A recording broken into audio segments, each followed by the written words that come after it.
MIDC हा विभाग माझा आहे, उद्योग मंत्री मी स्वतः आहे। माननीय एकनाथ शिंदे साहेबांनी मागच्या टर्ममध्ये देखील मला उद्योग मंत्री केलं होतं, यावेळी देखील राज्याचा मी उद्योग मंत्री आहे।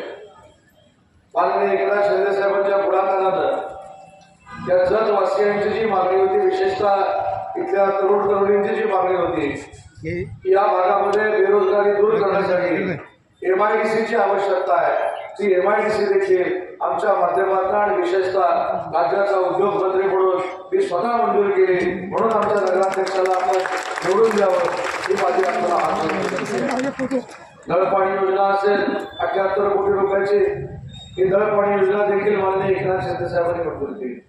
मी कोणावर टीका करण्यासाठी इथं आलो नाही, परंतु ज्या नेत्यानं, ज्या उपमुख्यमंत्र्यांनी आणि तत्कालीन मुख्यमंत्र्यांनी तुमच्या सगळ्या विकास कामाला गती दिली, त्या मुख्यमंत्र्यांच्या शिवसेनेच्या पॅनलला आपण भरभरून आशीर्वाद द्यावे, एवढीच या सभेच्या निमित्तानं मी आपल्याला विनंती करणार आहे।